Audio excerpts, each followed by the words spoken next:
Willy Adames was officially introduced at Oracle Park on Thursday, and we can only hope that it's not the last big introduction the Giants make in the coming days, potentially, after a bombshell story by Alex Pavlovich about Corbin Burnes came out last night.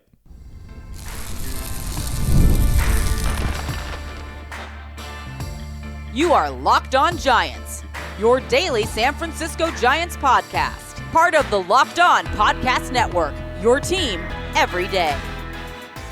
Hello and welcome to Locked On Giants, part of the Locked On Podcast Network, where it's your team every day. My name is Ben Kaspick, and on the show we provide daily episodes Monday through Friday, actually 3 days a week for now. That's the normal schedule, but we have this 3-episode-a-week thing in the off season for 2 months, talking about the San Francisco Giants in a way that's data-driven and rational, but also simple, passionate, and accessible to all. I'm a former contributor for the baseball statistics and analysis websites Beyond the Box Score and Rotographs. I've been podcasting about the Giants since 2015, hosting this show since prior to the 2019 season, and I'm a lifelong Giants fan. Thank you for making Locked On Giants your first listen every day. We're free and available wherever you get your podcasts, including YouTube, so check us out there if you have not already, and please hit that subscribe button wherever it is that you're following the show.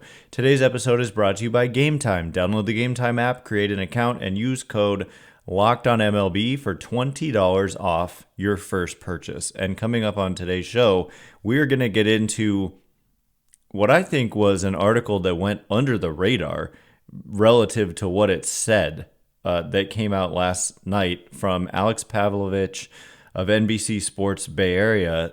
I don't know how many views the actual tweet got of the story itself, but I made a bunch of bullet points and tweeted it out, and it's currently sitting at 162,000 views because of the bullet points, and 98 retweets, almost 700 likes. So it's spicy, it's juicy, and so I'm just going to read you through some of the bullet points from this story, again, that came out last night. And the first bullet, it's a quote. It's a quote from Pavlovich, who says, "Burnes expressed interest to some Giants in wearing orange and black even before free agency heated up." And then another quote, "Sources familiar with the pursuit were cautiously optimistic Wednesday." So that is yesterday. Sources familiar with the pursuit were cautiously optimistic Wednesday. And then another quote, "The Giants and Toronto Blue Jays are viewed by rival execs as the favorites at this point." And then another quote, "Burnes, quote, is believed to prefer the West Coast," end quote. And I'm just going to echo or repeat that and say that there was a Ken Rosenthal hit, piece on the television, the television on TV today, saying the same thing. I mean, he's from Bakersfield, went to St. Mary's. Don't know if he grew up a Giants fan, but he is said to prefer the West Coast. And again, like seeing this first line or this first bullet point that I made or put out there about how he expressed interest to some Giants in wearing orange and black, meaning he expressed interest in coming to the Giants to some Giants. So Pavlovich obviously hearing from players that Corbin Burnes wants to play for the Giants. Okay, so if he wants to play for the Giants and he's the best pitcher on the market, one of the best pitchers in baseball, and by almost all accounts, the second best free agent in this class outside of Juan Soto, then you've got to make it happen.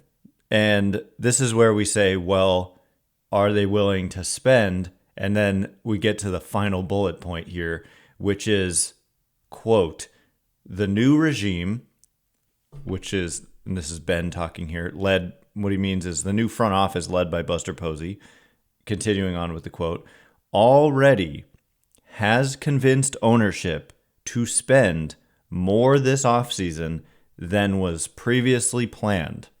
Greg Johnson's group, that's ownership, always wants to be opportunistic, and right now, Burnes is the focus. And again, this came out last night. And so all of that is just very juicy. This came out at 6:54 p.m. on December 11th. And so Pavlovich doesn't just say stuff like this. And so to say that right now he's the focus, to say that sources familiar with the pursuit were cautiously optimistic yesterday, and to say that Burnes wants to play for the Giants, and you look at also the suitors and who potentially makes sense in terms of fit and financial might and financial willingness. And you just, I don't see any other, I mean, there's the Toronto Blue Jays, but I think Burnes would prefer to play for the Giants by a long shot. And let's also keep in mind, Corbin Burnes' previous teammates with Willy Adames, who was just introduced today at Oracle Park, as I mentioned. And Willy Adames was asked if he's spoken to Corbin Burnes, and he said that he hasn't, but that he's going to speak to him like right now, like right after that press conference. He was like, yeah, I'm going to talk to him.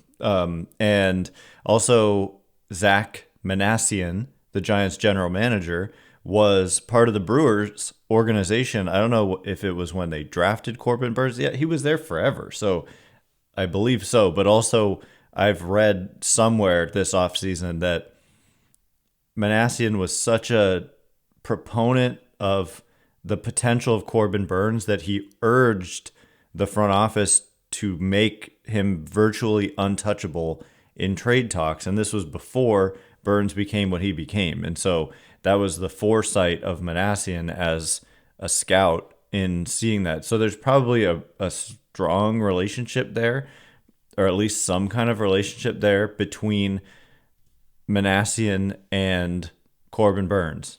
And then Buster Posey. I mean, that's the final factor here, is that Adames spoke to it. I mean, he basically said it was largely Buster Posey was like a key deciding factor, and just the fact that it's player to player and just that straight talk, which is not what players are used to interacting with free agents or with front offices. They're used to hearing, or they're used to teams wanting to be as efficient as possible. And I don't know, just something about player to player, I do think has an appeal. And Buster Posey can sell players on the Bay Area, but Burnes doesn't even need to be sold on the Bay Area. But then you already have brought in a guy like Willy Adames. Logan Webb is here. With Corbin Burnes, they would have, that's the thing, like they had Blake Snell last year. Blake Snell is very, very, very good.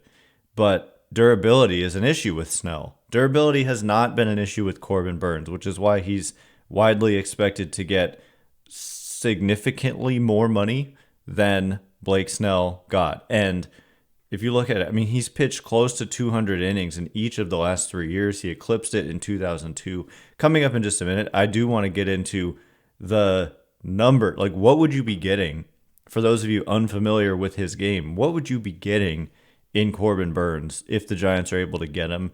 And again, they are cautiously optimistic, or at least Pavlovich said, like, sources familiar with the negotiations were cautiously optimistic. And so that is exciting, and it's something to watch in the coming days for sure. We'll get into more about Corbin Burnes, also our veteran signings likely, and Camilo Doval trade rumors in just a minute, and before we get into it.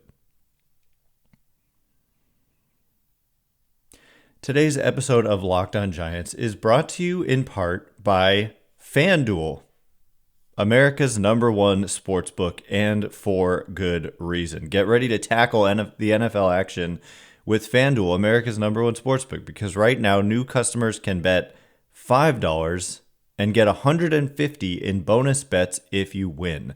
The FanDuel Sportsbook app gives you everything you need to place live bets on the NFL all in one place. So when you get a hunch in the middle of the game, you can check out the latest stats, view live play-by-play, and so much more on the same page where you place your bets.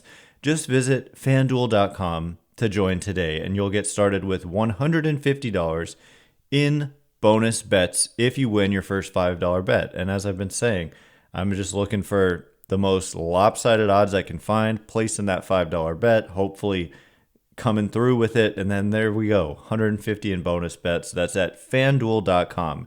Never waste a hunch and make every moment more with FanDuel, an official sportsbook partner of the NFL. All right, here we go. I do just want to get into who is Corbin Burnes, because you may, a lot of people listening may be like, okay, Corbin Burnes, but I don't know the guy. Well, let me tell you a little bit more about him. He is a bulldog on the mound. Like, that's kind of what comes to mind. I know it's a little bit of an overused analogy, but he really is. He's, per Fangraph, 6'3", 245. So he's got the size. He's got the stuff. He throws, looking for the velocity data, he throws his cutter. That's his primary pitch, is a cutter. He throws it 45% of the time last year, 55% of the time each of the previous 2 years. And when I say it's his primary pitch, 45% is less than half the time. But he's got also a sinker, slider, curveball, and changeup. And the average velocity on his cutter is 95.3 last year. And that's up a mile an hour from the previous year. And the average velocity on his sinker in 2024 was 97, which is up from 95.3 the previous year, although that was down from 96.2. It's a career high in velocity with both the cutter and the sinker. So I'm guessing actually the slider was a little bit lower, but those are the pitches that matter in terms of you want to see that velocity high. So average is 97 with a sinker. This is a right-handed pitcher, throws a nasty, mean cutter at 95 on average. It's got a lot of movement, very horizontal, side to side at 95 with that sinker to go off of it. And then a slider that he throws an average of 87 miles an hour and about 15% of the time. Only throws the sinker, by the way, 8% of the time.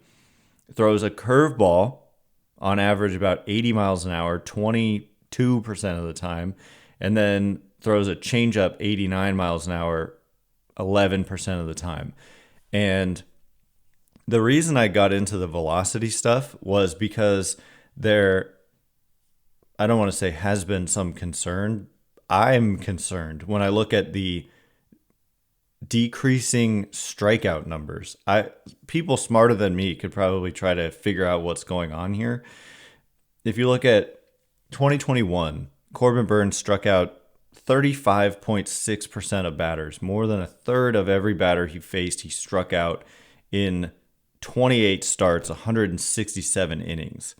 And then you look at the next year, 33 starts, he struck out 30.5% of batters. So that is still an elite number, but it's a 5 percentage point drop.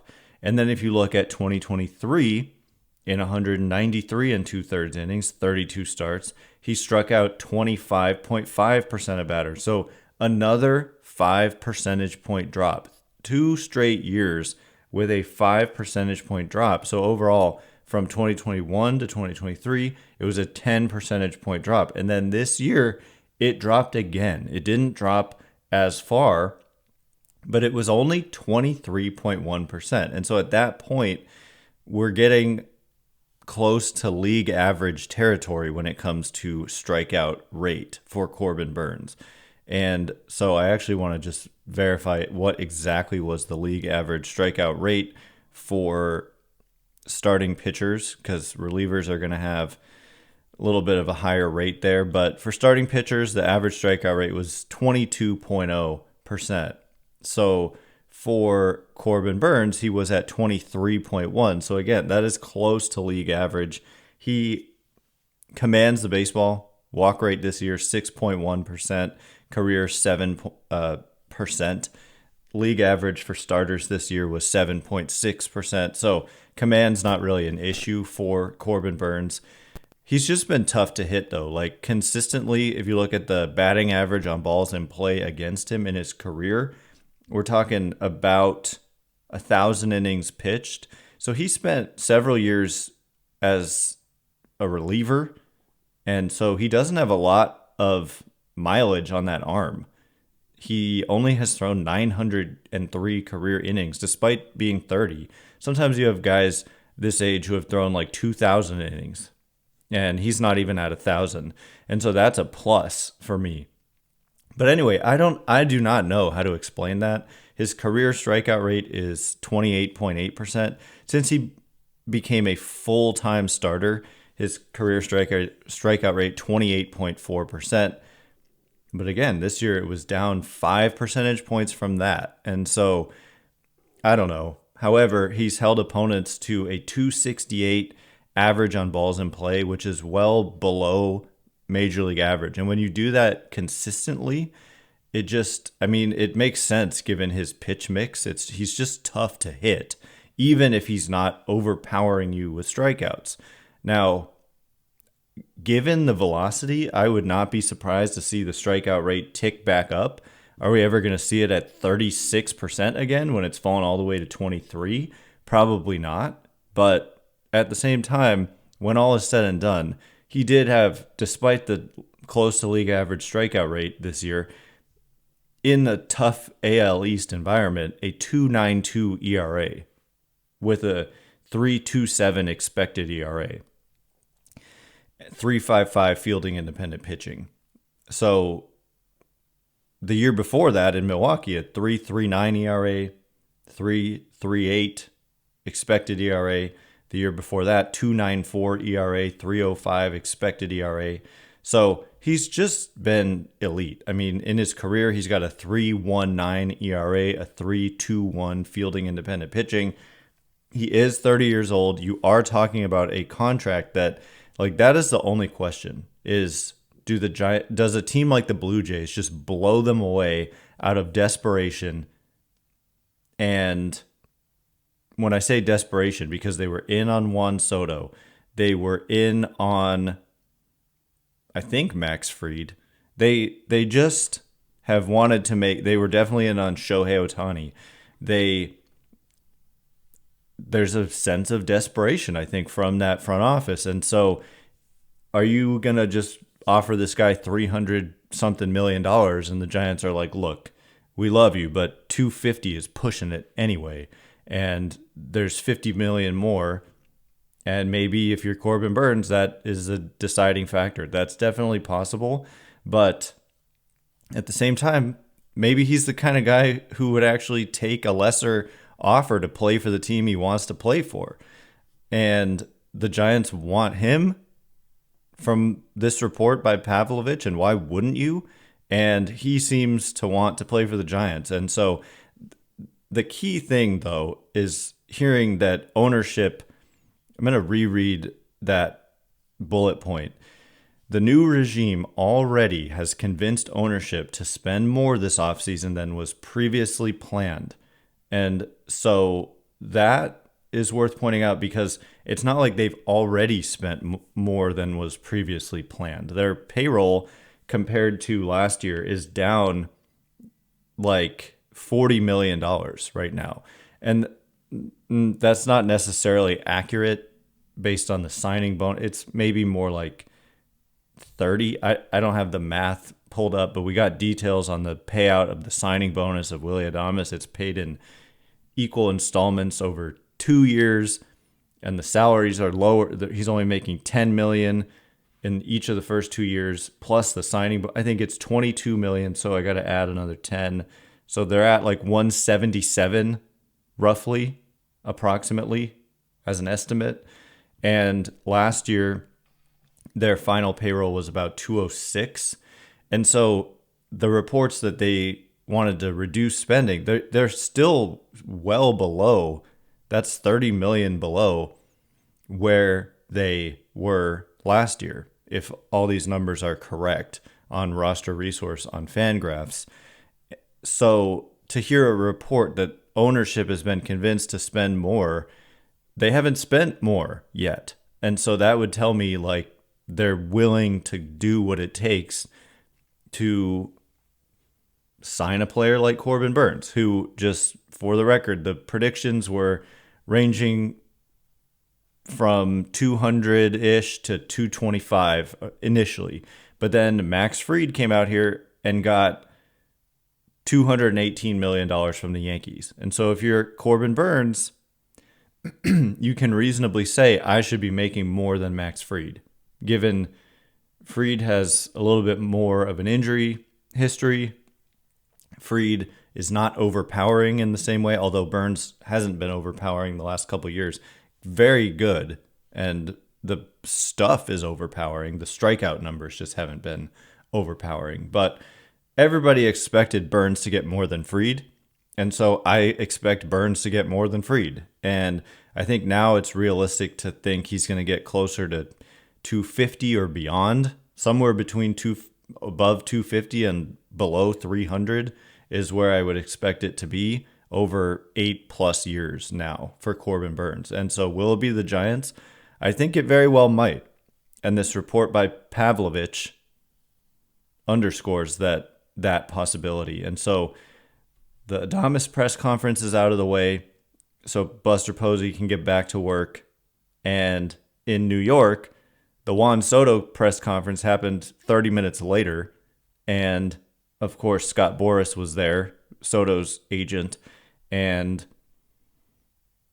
so now that both of those things are done, Buster Posey and Scott Boras can start talking again. And hopefully something happens here in the next few days. If not today, if not while I'm recording, if not while you're listening. So anyway, coming up in just a minute, we've got an article by Andy Baggerly suggesting that veteran signings very well could be coming for the Giants, and also Camilo, Doval trade rumors. We'll get into it in just a minute, and before we do, today's episode is brought to you in part by Game Time. I love going to Giants games all season long on the road. It's one of my favorite things to do. I've been doing it for years. Enter Game Time. Game Time has a new feature called Game Time Picks that makes getting tickets to your favorite live events even easier. And Game Time, by the way, it's not just sports. It's also music, theater, comedy, whatever. Anywhere there's tickets involved. Game Time Picks filters out the fluff to show you only incredible deals on seats, so you don't have to waste time searching through thousands of tickets. Curation makes it easier to save more on sports, concerts, comedy, theater, etc. And one of my favorite things is panoramic views from your seat in the app before you buy, and also the Game Time guarantee, which means you'll always get tickets if you find tickets, in the same section and row for less, Game Time will credit you 110% of the difference. So take the guesswork out of buying tickets with Game Time. Download the Game Time app, create an account, and use code LOCKEDONMLB for $20 off your first purchase. Terms apply. Again, create an account and redeem code LOCKEDONMLB for $20 off. Download Game Time today. What time is it? Game Time. All right, here we go. We are going to get into the article by Andrew Baggerly, in which he talks about the possibility of veteran signings, like free agent signings, which is something that the Farhan Zaidi regime didn't. When I say veterans, I mean like big name veterans, but on the downslope of their careers. And that is something that we didn't really see much of. But there's a quote from Zach Manassian. His brother is also a GM, and I'm like paranoid I'm using the wrong first name. Believe it is Zach Manassian, who's the GM of the Giants. Yeah, Perry is the Angels general manager. Anyway, and then also Camilo Doval trade rumors, and if it's realistic that they may actually move him. So getting into this Baggerly article, of course, this was in The Athletic, where Baggerly is the Giants beat reporter.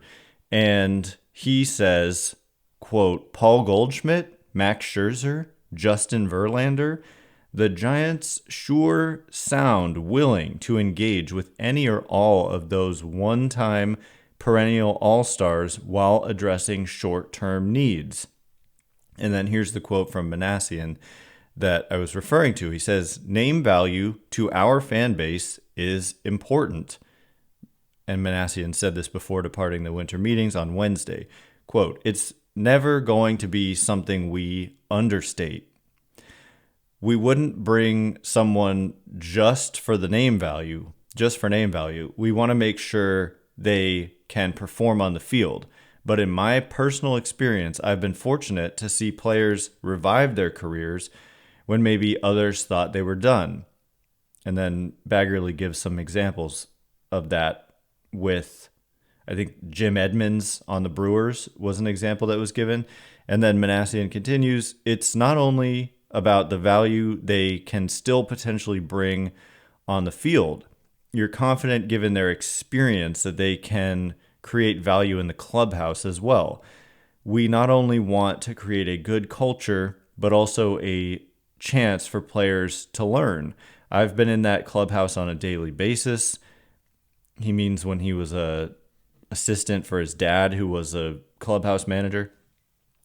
And he says, and you hear constant conversation about opposing pitchers, swing adjustments, maybe pitchers talking to each other about trying a new grip or pitch. There's a lot of learning that still takes place at the big league level, and a veteran player's voice carries more weight, end quote. And so, yeah, so the names mentioned there, Paul Goldschmidt, Max Scherzer, Justin Verlander, I would think that the pitchers are somewhat fallback options, given that they're, as Pavlovich said, trying to get Corbin Burnes. And if you have Corbin Burnes, suddenly you've got Webb and Burnes, Jordan Hicks, they plan to keep in the rotation, although that could always change. Kyle Harris, you want to give some opportunities to some of these younger guys. That's part of it. So you don't want to clog up all the spaces by signing only veterans and then having no room for Harrison or Birdsong or all the other young pitching, Landon Roop. They've got a lot even more coming in the minors that we didn't see in 2024. So you got to be mindful of that. But at the same time, someone like Paul Goldschmidt, to me, does actually make a lot of sense, because when you're looking at this team and you're looking at first base and DH, like, you can piece together what first base could look like currently with Lamont Wade Jr. and Wilmer Flores, like, platooning. First of all, that's not the most exciting pairing, not the most impactful pairing. Worth noting, Paul Goldschmidt was just league average offensively last year. He's 37 and has fallen off. But at the same time, I've seen some writing from some good analysts who think a guy like Goldschmidt could be in line for a bounce back season. I don't necessarily know that I see that, but he's definitely got the track record. And I agree with Manassian, who says name value to our fan base is important. I think even if he's on the downslope of his career, having the name Paul Goldschmidt in your lineup matters to Giants fans. And it also has an effect on opposing teams. I mean, just the name Paul Goldschmidt comes up to the plate. It doesn't matter if the projections aren't what they used to be. It's still Paul Goldschmidt, and you're aware of that. You feel that on the mound. And so, again, what I was getting to was looking at the Giants roster. You can kind of piece together first base and say, okay, yeah, Wade and Flores, but then you start thinking about DH, and it's like, who is it? And it's kind of actually like I would, against a right-handed pitcher, project Flores to be the DH and Wade to play first right now. But if you throw a lefty out there, either Wade's an everyday player or which is he's got huge historic platoon splits, although he played more against lefties this year and was better. But I think that it's a need. It's an area where they could upgrade, first of all. And secondly, it's arguably just a need in terms of filling out both first base and DH. And that short-term element would allow them to not, just what I was speaking to a second ago about not blocking players. They've got a good one potentially coming in Bryce Eldridge. And you also don't want to put too much pressure on Eldridge to make the leap this year necessarily. But so a short-term deal for a Paul Goldschmidt, and Posey and Goldschmidt, teammates on the World Baseball Classic team, played in the same division. They're like really similar personality-wise. Paul Goldschmidt at 37 makes so much sense for the Giants in so many ways. It would be such a Giants signing, not really of the Farhan Zaidi era, but of the previous era. But with Posey, it just makes a lot of sense. I wouldn't be shocked at all if Paul Goldschmidt ended up on the Giants. You've got other first base options, Pete Alonso, Christian Walker, but they're going to command long-term deals. Pete Alonso's defense is really bad. Christian Walker, I like more than Alonso for the contracts they're likely to command. It looks like Alonso back to the Mets is the most likely outcome at this point based on reporting that I've seen. But Goldschmidt on a 1-year deal, I feel like could make a lot of sense. So that courtesy of Andrew Baggerly. And then if the Giants don't get Burnes, I'm not saying Verlander or Scherzer is like the answer, but they could be part of it. They could be part of what the Giants try to piece together in that rotation. And even if they get Burnes, you could possibly see it. And so regarding a Camilo Doval possible trade, we don't really have time today to get too into it, but we do have an episode tomorrow where we can discuss that. And I also wanted to yesterday get to Kyle Tucker trade rumors, and we didn't get to that. So in brief, I'll tease it. Kyle Tucker is exceptionally good in his prime, underrated superstar, left-handed hitter, outfielder, really good defense, really good bat, and may very well be on the trading block. And the Giants have been connected to him in rumors by legitimate reporters kind of saying the Giants have expressed interest. I definitely wouldn't consider them the favorites, but it's worth noting.